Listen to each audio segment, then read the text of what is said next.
ఈ రోజు మహాభారతంలోని 12వ అధ్యాయం. భరద్వాజకి కొడుకైన ద్రోణాచార్య వేదాలలో ఆయన విద్య పూర్తయినాక విలువిద్య కళల్లో తనను తాను అంకితం చేసుకుంటారు. పాంచాల రాజుకి కొడుకైన ద్రుపద భరద్వాజుడి దగ్గరే విద్యని నేర్చుకుంటా ఉండేవాళ్ళు. ఆయన మరియు ద్రోణాచార్య మంచి స్నేహితుల్లాగా ఉండేవాళ్ళు.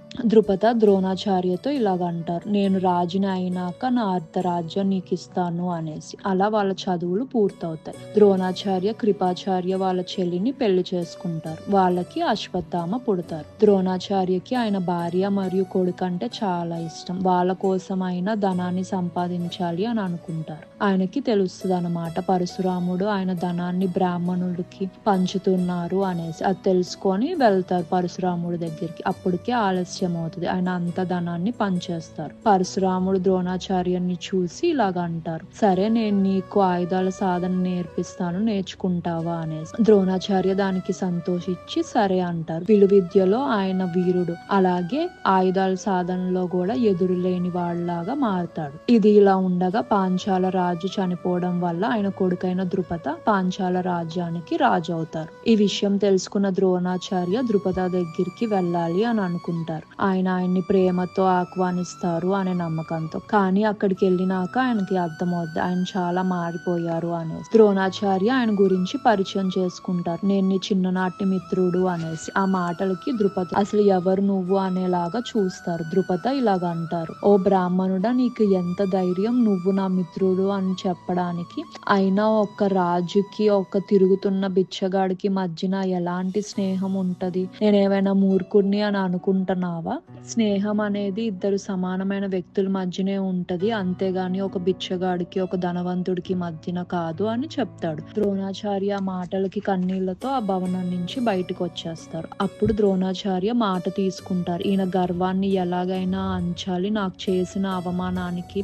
ఆ తర్వాత ద్రోణాచార్య ఉపాధి కోసం హస్తినాపురానికి వెళ్తారు. వాళ్ళ బావగారైన కృపాచార్య ఇంట్లో కొన్ని రోజులు ఉంటారు. అలా ఒక రోజు యువరాజులందరూ ఆడుకుంటా ఉంటారు. అలా ఆడుకుంటున్న సమయంలో వాళ్ళ బంతి మరియు యుధిష్ఠిరుడి ఉంగరం ఒక బావిలో పడిపోతుంది. అది చూసి ఆ యువరాజులందరూ బావిలో తొంగి చూస్తూ ఉంటారు అన్నమాట, దీన్ని ఎలా బయటికి తీయాలి అనేసి. దూరం నుంచి ఒక బ్రాహ్మణుడు నవ్వుతాడు.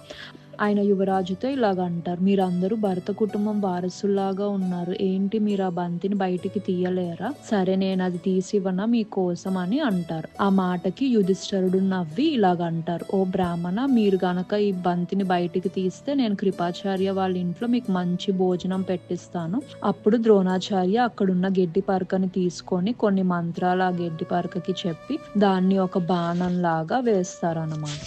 అది నేరుగా వెళ్ళి ఆ బంతికి గుచ్చుకుంటది. అలాగే ఇంకా కొన్ని గడ్డి పరకలు ఒక దాని మీద ఒకటి వేసి ఒక గొలుసులాగా తయారు చేసి ఆ బంతిని బయటికి తీస్తారు. అదంతా చూసి ఆ యువరాజులందరూ ఆశ్చర్యపోతారు. ఆ ఉంగరాన్ని కూడా తీసివ్వండి అని అంటారు. ఇప్పుడు ద్రోణాచార్య వాళ్ళ దగ్గర ఉన్న విల్లు బాణాన్ని తీసుకొని ఆ ఉంగరం మీద వేసి దాన్ని బయటికి తీస్తారు. ఇదంతా చూసి యువరాజులు ఆశ్చర్యపోతారు. మీకు వందనం ఓ బ్రాహ్మణుడా, అసలు మీరు ఎవరు, మీరు ఎక్కడి నుంచి వచ్చారు అని నమస్కరిస్తారు. అప్పుడు ద్రోణాచార్య ఇలాగంటారు, ఓ యువరాజా, మీరు వెళ్ళి భీష్ముడికి చెప్పండి, జరిగిందంతా ఆయన చెప్తారు నేను ఎవరో అని అంటారు. యువరాజులు జరిగిందంతా భీష్ముడికి చెప్తారు. అది విన్నాక భీష్ముడికి అర్థమవుతుంది, అది మరెవరో కాదు గురువైన ద్రోణాచార్య అనేసి. ఇంకా ఆయన నిర్ణయించుకుంటారు, పాండవులు మరియు కౌరవులకి మిగిలిన విద్య ఆయనే నేర్పించాలి అనే. ఇంకా భీష్ముడు సకల మర్యాదలతో ఆయన్ని ఆహ్వానిస్తారు. అలా పాండవులు మరియు కౌరవులు ఆయుధ శాస్త్రంలో ప్రావీణ్యం పొందుతారు. అప్పుడు పాండవులు కౌరవులు కర్ణుడు ఇలా అడుగుతారు, మీకు గురుదక్షిణగా ఏమి ఇవ్వమంటారు అనేసి. అప్పుడు ద్రోణాచార్య కర్ణుడు దుర్యోధనుడితో ఇలాగ అంటారు, మీరు వెళ్ళి ద్రుపదరాజుని బంధించి తీసుకొని రండి అనేది. అప్పుడు వాళ్ళు వెళ్తారు, కానీ అది పూర్తి చేయలేకపోతారు. అప్పుడు అర్జునుడిని పంపిస్తారు. అర్జునుడు ద్రుపదుడిని యుద్ధంలో ఓడించి ద్రోణాచార్య దగ్గరికి తీసుకొస్తాడు. ద్రోణాచార్య నవ్వుతా ఇలాగ అంటాడు, ఓ రాజా, నువ్వేమి భయపడమాక, నేనేమి నిన్ను చంపను.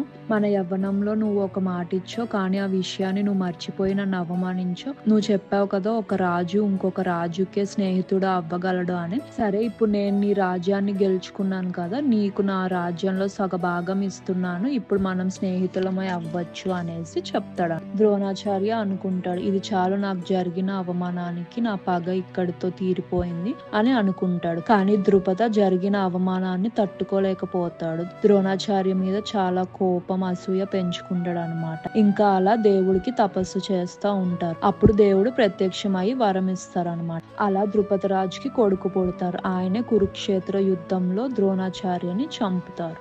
అలాగే ఇంకో కూతురు కూడా పుడుతుంది, ద్రౌపది, పాండవుల భార్య. ఈ రోజు అధ్యాయం గురించి మీరు ఏమనుకున్నారో కమెంట్ సెక్షన్ లో తెలియపరచండి. రేపటి అధ్యాయంలో మళ్ళీ కలుసుకుందాం.